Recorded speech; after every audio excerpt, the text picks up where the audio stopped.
ഭാര്യമാരെ അടിക്കുന്ന ഭർത്താക്കന്മാരായിക്കൂടാ. ഭർത്താക്കന്മാരെ മനസ്സ് വേദനിപ്പിക്കുന്ന ഭാര്യമാരായിക്കൂടാ. ഉമ്മ ബാപ്പാന്റെ മനസ്സ് വേദനിപ്പിക്കുന്ന മക്കളായിക്കൂടാ. മക്കൾക്കെതിരെ കേടായി ശപിക്കുന്ന ദുആ ചെയ്യുന്ന ഉമ്മ ബാപ്പമാരായിക്കൂടാ.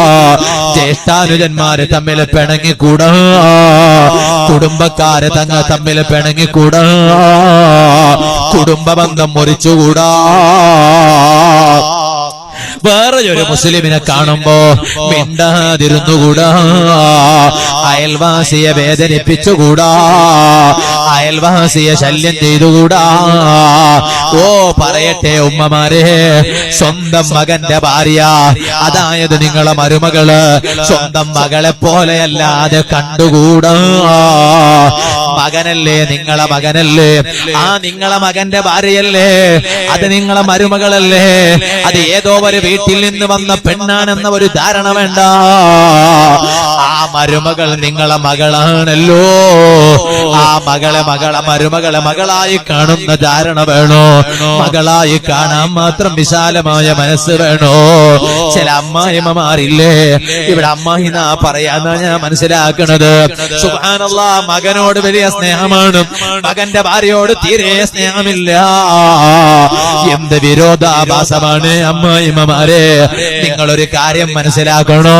നിങ്ങളെ മരുമകളെ മനസ്സ് നിങ്ങൾ വേദനിപ്പിക്കുമ്പോ നിങ്ങളതാ രോഗിയായി കിടത്തത്തിലായാൽ ചിലപ്പോ നിങ്ങൾ മൂത്രിക്കുന്നത് ആ കിടക്കയിലാണ്, ചിലപ്പോൾ നിങ്ങൾ വിസർജിക്കുന്നത് ആ കിടക്കയിലാണ്. ആ സമയത്ത് നിങ്ങളെ വൃത്തിയാക്കണ്ടയോ? അതിന് നിങ്ങളെ മകളെ കിട്ടൂല. കിട്ടുന്നത് നിങ്ങളെ മകന്റെ ഭാര്യയായ മരുമകളെയാണ്. ആ മരുമകളോട് സ്നേഹം പ്രകടിപ്പിക്കൂ. ഇനി ഒന്നും കൂടി അമ്മായിമ്മമാരോട് പറയട്ടെ, നിങ്ങൾക്ക് ഒന്നിലധികം ആൺമക്കൾ ഉണ്ടെങ്കിൽ ആ ആൺമക്കളുടെ ഭാര്യമാർക്കിടയിൽ സ്നേഹത്തിന്റെ വിഷയത്തിൽ വിവേചനം കാണിച്ചുകൂടാ. അതേ, എന്തേ കാരണം? ഒരു മകന്റെ ഭാര്യയോട് വലിയ സ്നേഹമാണ്. എന്തേ കാരണം? ഓള് പൊന്നെല്ലാം കൊണ്ടുവന്നാ, കുറെ പൊന്നുണ്ടെന്നാ. ഒരു മരുമകളോട് ഭയങ്കര സ്നേഹം. കാരണം ഓൾ പണ്ടം പൊന്നൊക്കെ കൊണ്ടുവന്നാ, കുറെ 100 പവനൊക്കെ ഇട്ടിട്ടാ വന്നത്. മറ്റേതൊരു പാവാണേ, അതിനൊന്നും ഇട്ടിട്ടില്ല, ഒരു 10 പവനെ ഇട്ടിട്ടുള്ളൂ. അപ്പൊ അമ്മായിമാക്ക് ഇവർക്ക് തമ്മിൽ സ്നേഹത്തിന്റെ വിവേചന. കാരണം മറ്റവളോട് സ്നേഹം കാണിക്കാതിരിക്കാൻ കഴിയില്ല, പേടിക്കുകയാണ്. എന്താ പേടിക്കുക? അമ്മായിമ്മയും മോനെല്ലാം ചേർന്നിട്ട് ഈ പെണ്ണിന്റെ പൊണ്ടം പോനെല്ലാം തിന്ന് തീർത്തിരിക്കുക. അപ്പൊ ഇവളെങ്കാളും പൊന്നു പോണം ചോദിച്ചാലൊന്ന് പേടിച്ചിട്ട് അമ്മായിമ്മ അവളെ കുറിച്ചൊന്നും മിണ്ടൂല. പാവം ഈ സാധു പാപ്പത്തിന്റെ ഒരു പൊരന്ന് വന്നതാ. ഈ പാപ്പത്തിന്റെ പൊരന്ന് വന്ന പെണ്ണിന്, അങ്ങനെയല്ല ഇവിടെ പറയാ, പാപ്പത്തിന്റെ പൊരന്നല്ല പറയാ, പാവം വീട്ടിൽ വന്നത്. ആ പാവം വീട്ടിൽ നിന്ന് വന്ന പെണ്ണിനെ വല്ലാതെ ക്രൂശിക്ക്. എന്തിനേറെ പറയണോ? മാറ്റിച്ചോറ്, ഒരു നേരത്തെ ചോറ് ഒരല്പം കൂടുതൽ കഴിച്ചാൽ അപ്പൊ ചോദിക്കും, നിന്റെ അബ്ബ കോണിട്ടിട്ടാണ് അടി അറിയും ചോദിക്കും. അങ്ങനെ എന്റെ നാട്ടിലൊക്കെ ചോദിക്കാം, അങ്ങനെ നിന്റെ അബ്ബ കൊന്നിട്ടിട്ടാണ് അടി അടിയെന്ന് ഒരിക്കലും ചോദിക്കരുത്. അരി നിന്റെ അബ്ബ കൊന്നിട്ടിട്ടാന്ന് അതിനെ ബാപ്പ കൊണ്ടുവന്ന് തരുമോ അരിന്ന്. അങ്ങനെ കൂടുതൽ കഴിക്കണ്ട, ഒരു തവണ മാത്രം കഴിക്കാൻ പറ്റുള്ളൂ. ഉമ്മമാരെ, ഒരിക്കലും നിങ്ങൾ അങ്ങനെ ചെയ്യരുത്. ഇനി ഞാൻ സഹോദരിമാരോട് പറയട്ടെ, നിങ്ങളെ സ്വന്തം ഭർത്താവിന്റെ ഉമ്മാന് അമ്മായിമ്മയായിട്ടല്ല കാണേണ്ടത്, ഉമ്മയായിട്ട് കാണണോ. ആ അമ്മായിമ്മാന്റെ മനസ്സ് സന്തോഷിപ്പിക്കണോ. ഒരിക്കലും അവരെ മനസ്സ് നിങ്ങൾ വേദനിപ്പിച്ചുകൂടാ. ഭർത്താവ് വീട്ടിലേക്ക് രാത്രി സമയത്ത് എത്തുമ്പോ ആ ഭർത്താവിനോട് ഭർത്താവിന്റെ ഉമ്മാനെ കുറിച്ച് പരാതി പറഞ്ഞു കൊടുക്കാൻ പാടില്ല. എന്നിട്ട് ഭർത്താവിനെയും ഭർത്താവിന്റെ ഉമ്മാനെയും തമ്മിൽ തെറ്റിക്കാൻ പാടില്ല. അത് കടുത്ത തെറ്റാണ് കേട്ടോ. അതാ സ്വന്തം അമ്മായിമാനെ സ്നേഹിക്കണേ. ഏത് സമയത്തും കൂടെ കഴിയേണ്ടവരാണ് നിങ്ങള്. ആ രൂപത്തിൽ നല്ല സ്നേഹം വേണം. ഞാൻ എന്റെ സംസാരം ചുരുക്കുകയാണ്. ഓ പുരുഷന്മാരെ, നിങ്ങൾ ഒരിക്കലും നിങ്ങളെ ഭാര്യമാരെ അടിക്കാൻ പാടില്ല. ചിലപ്പോ നമുക്ക് സ്വർഗം കിട്ടാനുള്ള വഴി ഈ മറക്കപ്പുറത്തിരിക്കുന്ന സ്ത്രീകളായിരിക്കും, ഭാര്യമായിരിക്കോ. ഞാനൊരു ചരിത്രം മാത്രം ഇന്നത്തെ സദസ്സിൽ പറഞ്ഞ് ഞാൻ എന്റെ സംസാരം നിർത്തുകയാണ്.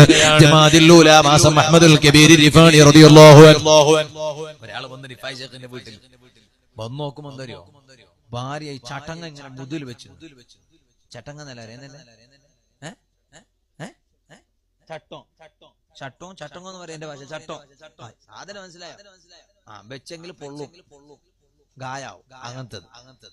അപ്പൊ റിഫായ് ഷേഖിന്റെ വീട്ടിൽ വന്നിട്ട് ഇങ്ങനെ നോക്കുമ്പോ സുബ്ഹാന ജല്ല ജലാലുഹു റിഫായ് ഷേഖിന്റെ ഭാര്യ റിഫായ് ഷേഖിന്റെ ബാക്കിൽ ഇങ്ങനെ വെച്ചുകൊണ്ടിരും. എന്താ ചികിത്സ ഒന്നുമല്ല, ദേഷ്യം വന്നപ്പോ വെച്ചു കൊടുത്തതാ.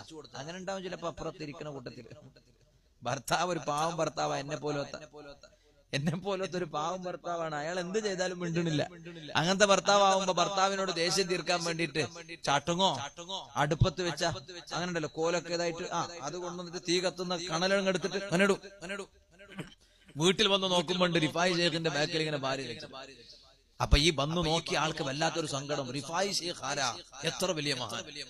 ഈ ഭാര്യ, ഈ നമ്മളൊക്കെ ഇങ്ങനെ ബഹുമാനിക്കുന്ന റിഫായ് ഷേഖിന്റെ ഭാര്യ, അയാളെ ബാക്കിൽ പുറം ഭാഗത്ത് മുതുകിൽ ഇങ്ങനെ ചട്ടം വെച്ചിരിക്കുക. എന്ത് സാധനം ആ വെച്ചിരിക്കുകയാണ്. ഇന്നാലില്ലാഹി വ ഇന്നാ ഇലൈഹി റാജിഊൻ. ഇതിനേക്കാളും വലിയ മുസീബത്ത് വേറെ എന്താ ഉള്ളത്? അപ്പൊ ഇയാള് നേരെ പോയി റിഫായ് ഷേഖിന്റെ ശിഷ്യന്മാരോട് പറഞ്ഞു. എന്താ പറഞ്ഞു? റിഫായ് ഷേഖിന്റെ ശിഷ്യന്മാരോട് പറഞ്ഞു, നിങ്ങളെ ഉസ്താദിന്റെ ഭാര്യ വല്ലാതെ വേദനിപ്പിക്കുന്നു, നിങ്ങൾക്ക് ഇത് കണ്ടിട്ടില്ല, നിങ്ങളിത് കണ്ടിട്ടില്ലേ? അപ്പൊ ഇവരെല്ലാരും പോയിട്ട് റിഫായ് ഷേഖിനോട് ചോദിച്ചു, ഉസ്താദിന്റെ ഭാര്യക്ക് ഉസ്താദ് കൊടുക്കാനുള്ള മഹർ എത്രയാണ്? അപ്പൊ 500 ദീനാറാണെന്ന് പറഞ്ഞു. 500 സ്വർണ്ണ നാണയം, അതാണ് ഭാര്യക്ക് കൊടുക്കാനുള്ള മഹർ. ഈ ശിഷ്യന്മാരെല്ലാരും ചേർന്നിട്ട് 500 ദീനാറ് പിരിവ് നടത്തിയിട്ട് ഉസ്താദിന്റെ കയ്യിൽ കൊണ്ടുപോയിട്ട് പറഞ്ഞു, പൊന്നാര ഉസ്താദെ, ദയവ് ചെയ്ത് നിങ്ങളെ ഭാര്യനെ തൊലാക്ക് ചെല്ലണം. ഈ 500 ദീനാർ ആ ഭാര്യക്ക് കൊടുത്തിട്ട് പറഞ്ഞേക്കണം, ഞങ്ങളെ ഉസ്താദിന് ഇങ്ങനത്തെ പെണ്ണ് വേണ്ട, ഇങ്ങനത്തെ ഭാര്യ വേണ്ട. അഹ്മദുൽ കബീർ റിഫാനി റളിയല്ലാഹു അൻഹു പറഞ്ഞു, മക്കളെ, എന്റെ ഭാര്യയെ ത്വലാഖ് ചെല്ലാൻ പറയാനുള്ള അധികാരം നിങ്ങൾക്കില്ല. നിങ്ങൾ എന്റെ ശിഷ്യന്മാര് ശരിയാണ്, നിങ്ങൾക്ക് ആ അധികാരമില്ല. എന്തേ കാരണം എനിക്ക് ഇത്രയും വലിയ വിലായത്തിന്റെ മർത്തബ കിട്ടാനുള്ള പ്രധാനപ്പെട്ട കാരണം, ഞാൻ ഇത്രയും വലിയ സ്ഥാനത്തേക്ക് എത്താനുള്ള പ്രധാനപ്പെട്ട കാരണം അതെന്റെ ഭാര്യയാണ് കേട്ടോ. എന്റെ ഭാര്യയുടെ അടങ്ങേറെ സഹിച്ചത് കൊണ്ടാണ് അല്ലാഹു തആല എനിക്ക് ഇത്രയും വലിയ സ്ഥാനത്തേക്ക് എത്തിക്കാനുണ്ടായ ഒരു കാരണോ. അതുകൊണ്ട് ആ ഭാര്യയെ ഞാൻ ത്വലാഖ് ചൊല്ലൂല. കണ്ടില്ലേ പുരുഷന്മാരെ, ഭാര്യമാരിൽ നിന്ന് വല്ല പ്രയാസവും നിങ്ങൾ ക്ഷമിച്ചാൽ, സഹിച്ചാൽ വലിയ സ്ഥാനം അല്ലാഹുവിന്റെ അരികിലുണ്ട് കേട്ടോ.